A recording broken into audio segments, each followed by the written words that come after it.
Hello friends, welcome back to my channel.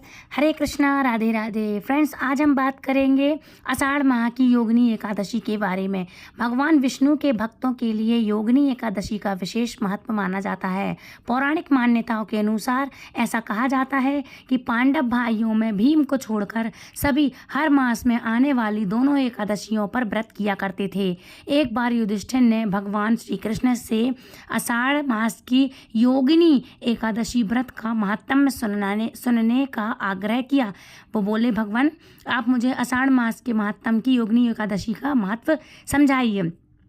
इस पर भगवान श्री हरि कृष्ण ने युधिष्ठिर से कहा कि जो जातक श्रद्धापूर्वक योगिनी एकादशी का व्रत किया करते हैं एवं भगवान विष्णु की आराधना करते हैं, उन्हें सभी प्रकार के पापों से मुक्ति मिलती है और जीवन में सभी सुख भोगने के बाद वैकुंठ धाम की प्राप्ति होती है। एकादशी पर विष्णु पूजा के साथ साथ पीपल के वृक्ष की पूजा करने का भी विशेष महत्व होता है।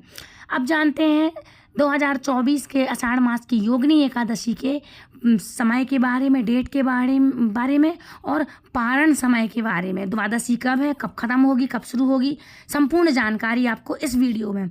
तो चलते हैं, योगिनी एकादशी की शुरुआत कैसे, कहाँ, कब होगी। तो योगिनी एकादशी आषाढ़ कृष्ण पक्ष की एकादशी तिथि पर 2 जुलाई दिन मंगलवार को मनाई जाएगी।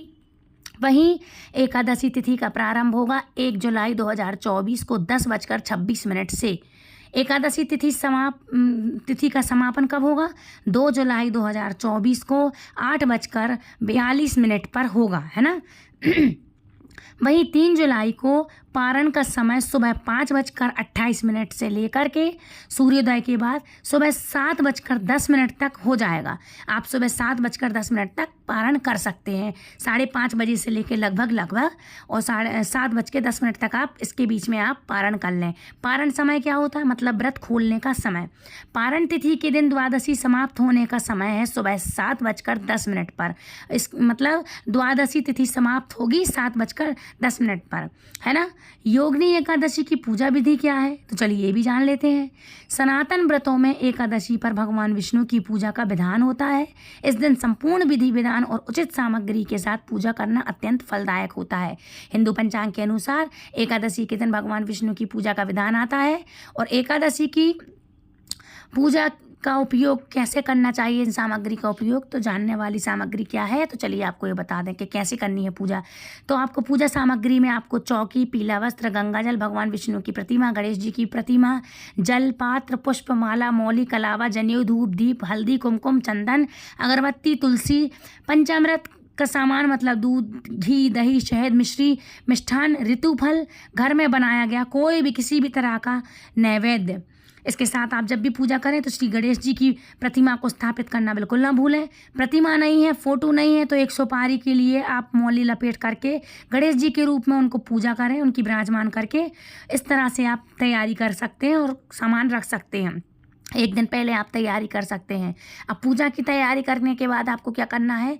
एकादशी के दिन व्रत करने वाले जातक दशमी तिथि के शाम को व्रत और पूजन का संकल्प लें।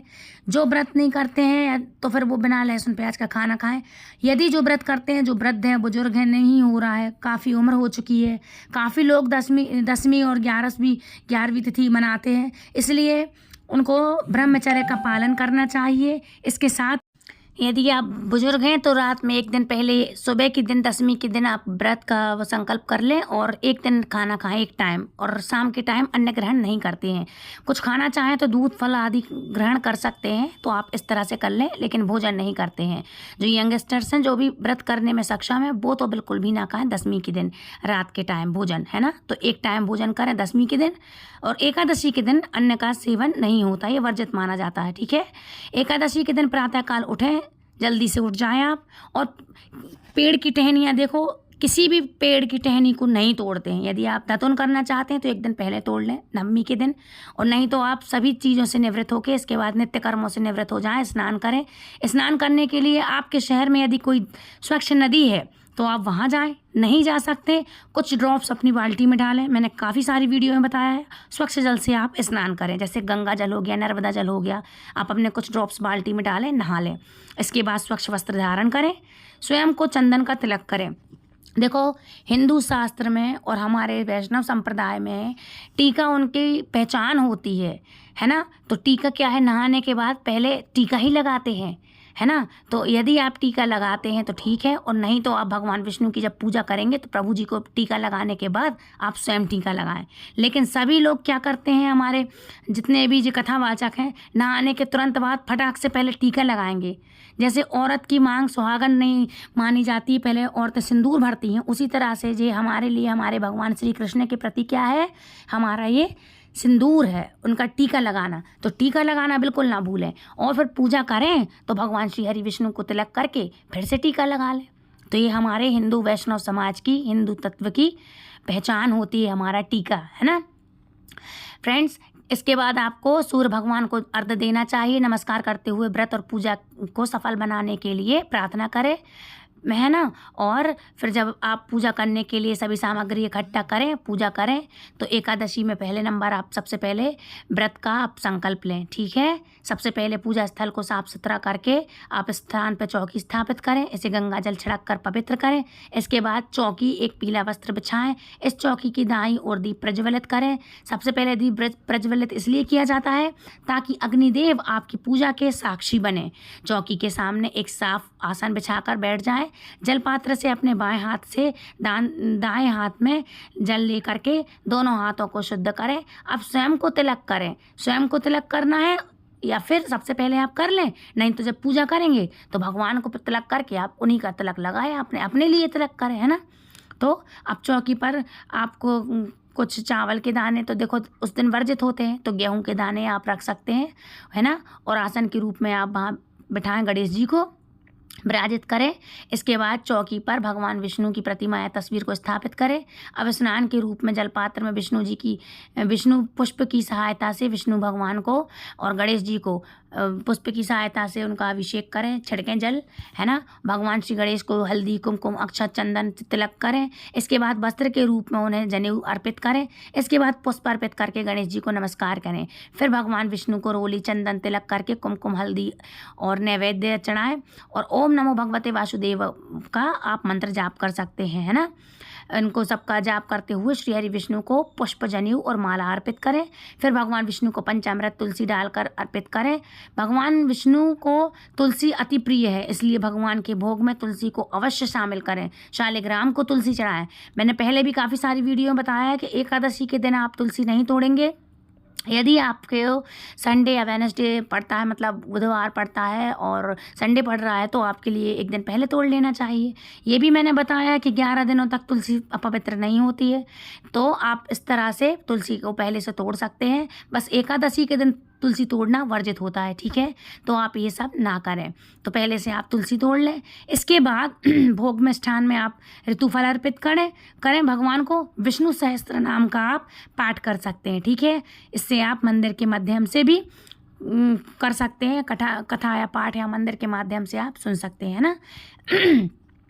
अंत में भगवान विष्णु की आरती करें। अब सभी लोग भगवान को चढ़ाया हुआ भोग प्रसाद वितरण करें, ठीक है। और एकादशी भगवान विष्णु को समर्पित होती है। भगवान विष्णु को प्रसन्न करने के लिए कुछ विशेष मंत्रों का जाप करने से आपको इस व्रत का संपूर्ण फल प्राप्त होगा।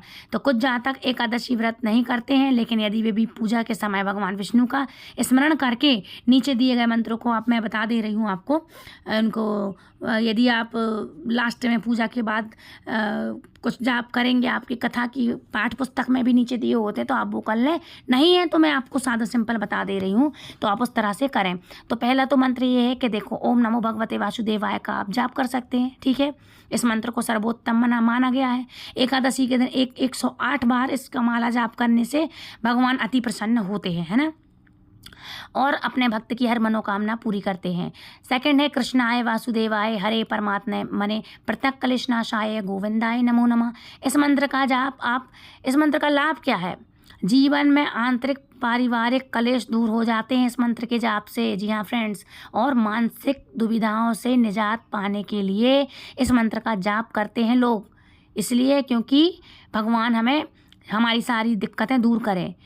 और नेक्स्ट मंत्र है नारायणाय विद्महे वासुदेवाय धीमहि तन्नो विष्णु प्रचोदयात्। फ्रेंड्स, इस मंत्र का लाभ होता है कि इस मंत्र के जाप से पारिवारिक कलह दूर होती है और घर में सुख शांति और समृद्धि भी आती है ना। इसके कारण आपको सभी प्रकार की दिक्कतों से लाभ मिलेगा। इस मंत्र के जाप से मनुष्य निडर होते हैं, इनको डर नहीं लगता है। तो इस तरह से ये कुछ मंत्र हैं जिससे आप अपने जीवन में जितनी भी परेशानियां कठिनाइयां आ रही हों तो आप इन सब चीज़ों से दूर हो सकते हैं और निजात पा सकते हैं और आनंद का जीवन आप बिता सकते हैं। ठीक है। और फ्रेंड्स, इस दिन प्रातःकाल उठकर आपको स्नान करने के बाद पीले रंग के वस्त्र धारण करना चाहिए। एकादशी के दिन ये शो होता है ना। फिर भगवान विष्णु का ध्यान करते हुए संकल्प लें। इसके बाद आप विधि अनुसार पूजा करें। ठीक है ना। योगिनी एकादशी का व्रत करें और कथा पढ़ें। ठीक है। कथा आपको मैं नेक्स्ट वीडियो में दूंगी, नहीं तो कथा के माध्यम से ना ये वीडियो बहुत ज़्यादा बड़ी हो जाएगी। लेकिन छोटी छोटी जो मैंने बातें बताई हैं आपको ना, ये आप ज़रूर से करिएगा क्योंकि ये बहुत ही ज़रूरी होती हैं। सुनने में आपको लगेंगी लेकिन पूजा तो फटाफट हो जाती है। संपूर्ण जानकारी का मतलब संपूर्ण जानकारी ही होता है, इसलिए आपके लिए संपूर्ण जानकारी देना हमारा कर्तव्य है ना। इसलिए आपके लिए संपूर्ण जानकारी देना हमारा कर्तव्य था, इसलिए मैंने आपको सब कुछ बता दिया है ना। तो फ्रेंड्स, यदि आप हमारी वीडियो से पहली बार जुड़ रहे हैं तो प्लीज़ हमारे चैनल को सब्सक्राइब करें। हमारे चैनल की दूसरी वीडियो को भी आप देखें, आपको हर तरह की जानकारी हमारे चैनल पर उपलब्ध होगी।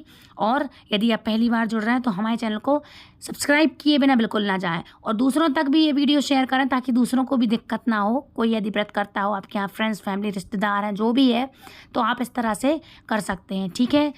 तो इस तरह से आप दूसरों को भी शेयर करें। तो फ्रेंड्स, आई होप आज का वीडियो आपको अच्छा लगा होगा। यदि अच्छा लगा तो प्लीज़ वीडियो को लाइक, शेयर, कमेंट करें। चैनल सब्सक्राइब करना बिल्कुल ना भूलें। मिलते हैं ऐसे इंटरेस्टिंग जानकारी के साथ नेक्स्ट वीडियो में। तब तक के लिए friends, happy Yogini Ekadashi once again. खूब अच्छे से एकादशी मनाएं। मुझे कमेंट करके राधे कृष्णा जरूर लिखें। बाय बाय, राधे राधे, हरे कृष्णा, हरि बोल।